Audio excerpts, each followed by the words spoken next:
Olá, você que assiste meu canal, aqui é André Malman, estamos de volta para mais uma resenha e hoje é o dia da gente ver a resenha do livro O Imbecil Coletivo, do Olavo de Carvalho. Como eu havia prometido para vocês, um livro do Olavo de Carvalho, que é um autor brasileiro, tá? E ele foi, como eu disse para vocês no outro vídeo, eu acabei cometendo um equívoco, dizendo que ele é um filósofo auto-intitulado. E na verdade ele não é auto-intitulado porque ele nunca alegou em alguma dos livros dele, segundo ele mesmo. Afinal, eu não li todas as obras dele, né? Mas, segundo ele mesmo, ele nunca alegou de ser filósofo em nenhum dos livros dele, tá? Acontece que algumas entidades de renome, como por exemplo o Jornal do Brasil, que foi um dos lugares onde ele foi dito como filósofo, também a Academia Brasileira de Filosofia chama ele de filósofo, e outras entidades reconhecidas no mundo inteiro chamam Olavo de Carvalho de filósofo. Então ele não é auto-intitulado, mas dito pela sociedade, aceito pela sociedade como filósofo. Apesar de não ser formado em filosofia, não ter um bacharel em filosofia, uma licenciatura em filosofia. É um escritor brasileiro muito polêmico, tá? Várias das escritas dele, vários textos dele, inclusive esse que eu tenho em mãos, são livros controversos, são livros que vão causar um certo desconforto na sociedade, e por isso às vezes ele é tido como uma pessoa muito grossa, muito, aqui como a gente diz aqui no Rio Grande do Sul, como chucro, tá?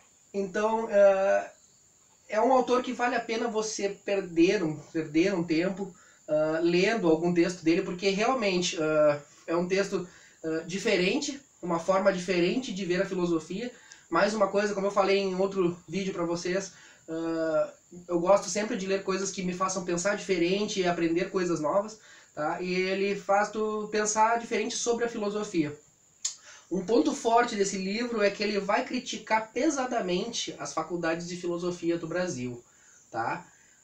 Não é eu falando, não sou eu falando aqui agora, é o Olavo de Carvalho. Ele vai dizer que as faculdades de filosofia do Brasil têm uma certa dificuldade em formar filósofos.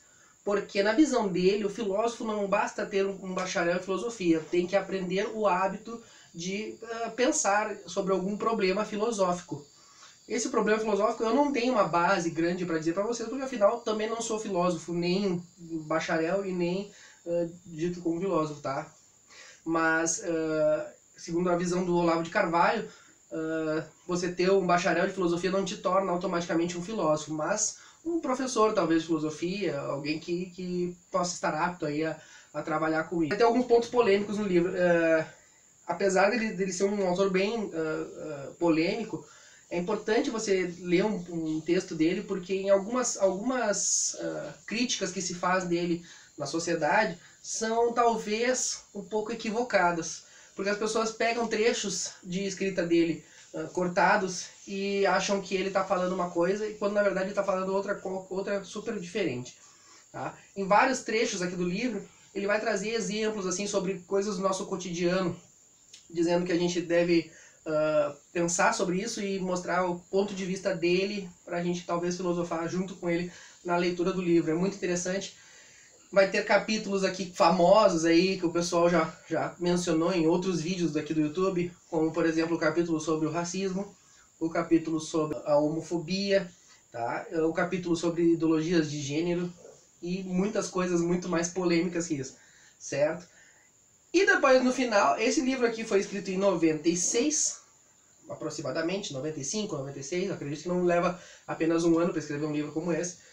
Mas enfim, foi um livro editado ali em 96, publicado, e onde ele vai trazer várias matérias de jornais, tá? De matérias de revistas, como a revista Época, a revista Veja, a revista O Jornal do Brasil, como eu falei.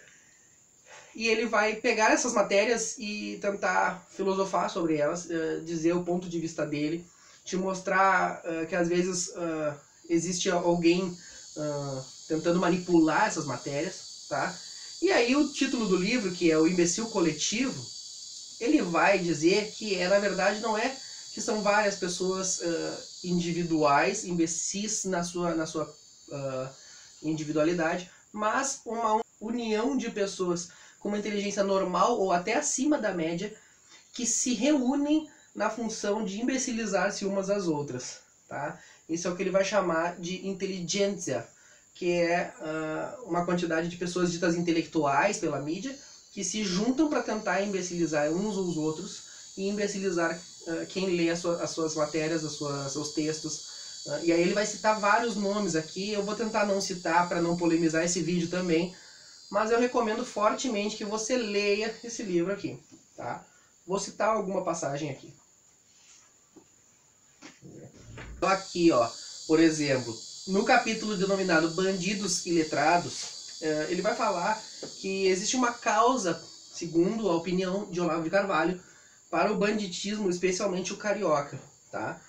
Que existe uma que todo mundo conhece, que é jamais mencionada, porque se tornou tabu. Há 60 anos, os nossos escritores e artistas produzem uma cultura de idealização da malandragem, do vício e do crime. Como isso poderia deixar de contribuir, ao menos a longo prazo, para criar uma atmosfera favorável à propagação do banditismo?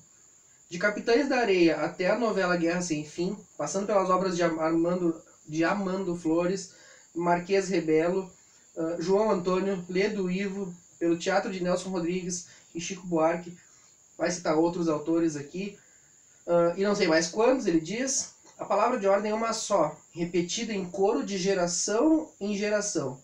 Ladrões e assassinos são essencialmente bons ou pelo menos neutros. A política e as classes superiores a que ela serve são essencialmente más. Ou seja, aqui ele está dizendo que é bom, é bonito, desde que a gente se conhece, há mais de 60 anos pelo menos, e isso ele diz há 60 anos, nos anos 90, 96. Ou seja, muito tempo antes do que a gente vive hoje em 2019. Uns 80 anos, vamos dizer. Então, mais de 80 anos, segundo ele, a gente vive obras literárias de teatro, de TV, de novela, dizendo para nós, passando essa ideia de que ser bandido pode ser bom ou neutro. E se você parar bem para pensar, você vai olhar algumas novelas, alguns trechos de filmes produzidos aqui no Brasil, e vai ver que certas vezes a gente se pega torcendo para o bandido. E isso, na cabeça dele, ele vai argumentar isso ao longo do capítulo inteiro, dizendo que esse tipo de pensamento pode fazer com que nós pensemos que é comum ser um bandido e que as palavras vão tomar forma, porque a palavra tem um certo poder. A gente começa a botar na cultura, desde criança, de que ser bandido é bom, que é comum, e isso pode, segundo ele, aumentar ou amplificar o efeito do banditismo em cidades como o Rio de Janeiro. A gente sabe que são muito violentas. Certo? Eu não vou ficar aqui me estendendo muito, porque esse livro é muito polêmico para que eu entre muito mais a fundo do que isso, certo? Mas eu recomendo que você que tem preconceito literário e acha que Olavo de Carvalho é uma pessoa muito grossa, deixe seu preconceito de lado e adquira um livro dele e tente ler, porque é muito interessante a forma como ele escreve, como ele filosofa em cima de problemas e te apresenta argumentos de fato para aquilo que ele se propõe a pensar. Ok? Passando para o próximo.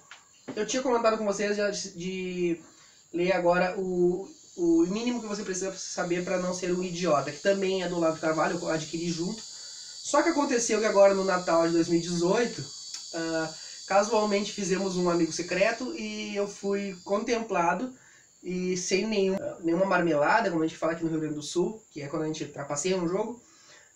Sem nenhuma marmelada, eu acabei sendo premiado pela minha excelentíssima senhora, minha mulher, e ela me comprou uma coisa que eu queria há muito tempo, que é um pouco caro o presente, e ela me deu o livro Negro do Comunismo, o qual vocês podem ver que eu já iniciei a leitura. Eu já terminei o Olavo de Carvalho num dia, terminei o Olavo de Carvalho dia 2 de janeiro, e no mesmo dia, já de noite, já emendei a leitura do livro Negro do Comunismo. Tá? Então eu tô gravando esse vídeo para vocês aqui no final de semana, do dia 5, certo? E vou estar colocando na internet ainda essa semana. Eu quero que você saiba que eu vou ler o livro Negro do Comunismo. Já está marcado aqui algumas coisas, porque é um livro incrível, escrito por diversos autores franceses, renomados em política e em economia, alguns ex-comunistas, alguns que ainda são comunistas, e esse livro vai falar muito sobre os terrores, as atrocidades do comunismo no mundo, que acreditem ou não, tem gente que acha que nunca existiu. tá? Então contestar um livro desse aqui, que é uma bíblia de 900 páginas, é um pouco mais difícil, certo? Então eu vou ler esse livro agora, provavelmente vou ter que fazer em 2 partes o vídeo, porque é muito denso para fazer em um vídeo só, e aí a gente se vê daqui umas 2 ou 3 semanas, quando eu voltar com o livro Negro do Comunismo. Não se esquece de se inscrever no canal, porque você precisa estar inscrito para me ajudar e para você poder receber a notificação. Então você vai se inscrever, aí vai aparecer um sininho ao lado da inscrição, você vai clicar no sininho e lá embaixo da tela vai aparecer opções. Aí você clica em opções e manda mandar todas as notificações, porque senão ele manda só algumas. Isso é uma sacanagem que o YouTube faz com você, hein? Que o YouTube manda só algumas notificações se você não se der conta disso. Então clica na inscrever-se, depois na notificação e lá embaixo tem opções. E se você quiser, você gostou desse vídeo e quer me ajudar mais, deixa aqui embaixo um joinha, um gostei, para ajudar o canal a crescer um pouco mais. Aí o canal caminha devagar, porque eu não tenho muito tempo para postar, mas eu quero que você me ajude a expandir e entre aspas, né, evangelizar mais gente com conhecimento, que é a nossa função na Terra, é adquirir conhecimento e compartilhar, certo? Um abraço e até o próximo.